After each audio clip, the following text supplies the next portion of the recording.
I apologize for this video blog being late, but I was out having a life. Nonetheless, the Hockey Hall of Fame will be inducting 4 players into the Hockey Hall of Fame this year, and 3 of those are former Leaf players, including Doug Gilmour, Ed Belfour, and Joe Nieuwendyk.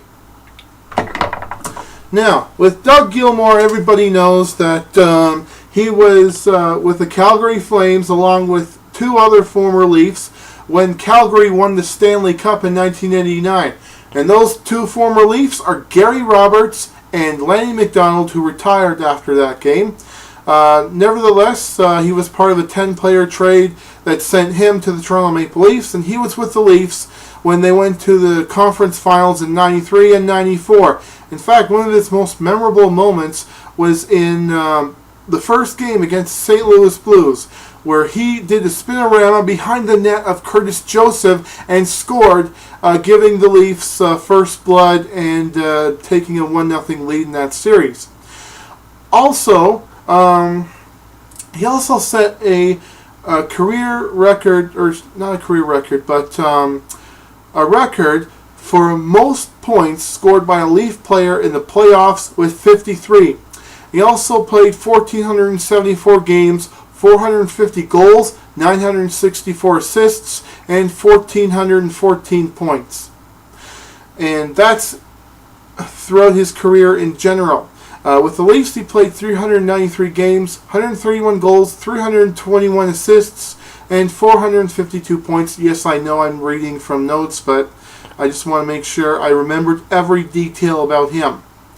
Now, with Ed Belfour, he came over to Toronto in 2003 as Curtis Joseph's replacement as the Leafs' starting goaltender.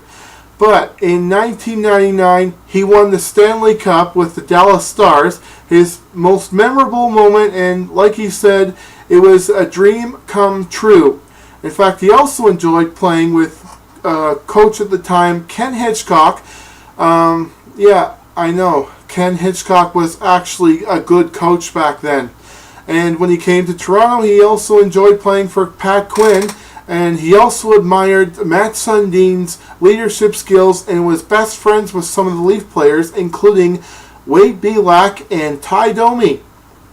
And throughout his career, 963 games, he had 484 wins, 320 losses, 15 overtime losses, and 14 ties. That makes him the 3rd best goalie in the NHL all time. And he really makes me proud to actually own his jersey, being able to hold the jersey and wear the jersey as well. Especially, with the career he's had with the Stars, the Blackhawks, the Leafs, and ending his career as a backup with the Florida Panthers, which back in the days was more of a retirement team than an NHL team. And there's also Joe Nieuwendyk. Joe is a native of Whitby, Ontario, and I have a friend who lives there. His girlfriend also lives there as well, and I think some Leaf Spacers know some people from there as well too.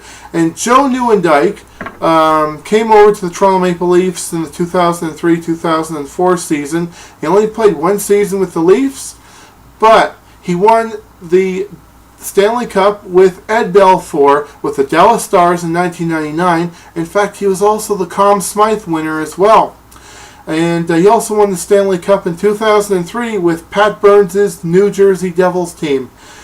And in his career, he has played 1,297 games, 564 goals.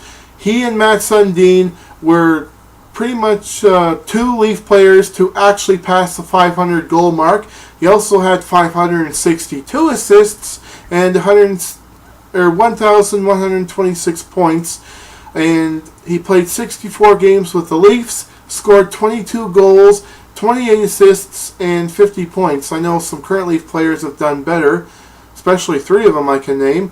But nevertheless, congratulations to the guys who got into the Hall of Fame. Oh, there's a 4th guy, Mark Hatter.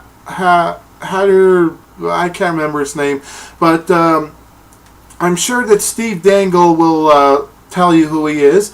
Nevertheless, I should also mention, in my last video blog, I gave the names of the restricted free agents who have received qualified offers from the Toronto Maple Leafs. 3 of them have signed contract extensions with the Toronto Maple Leafs.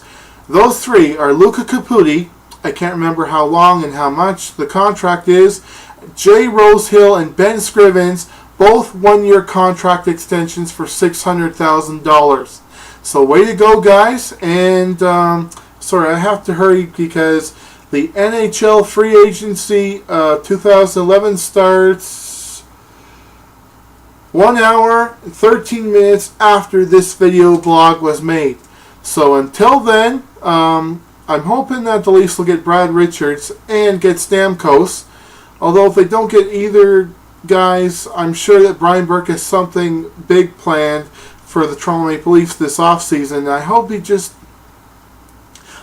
that he actually makes things exciting for Leaf fans, because last year he promised big things and only signed Colby Armstrong. He's a great player, but I was kind of expecting more players like a centerman to be signed. So hopefully Brian Burke will go all out and trying to get Brad Richards, because we need a centerman, and with the centerman, I think Phil Kessel will actually be happy, because he'll be dreaming about that 50-goal season that he used to have in Boston, or will have.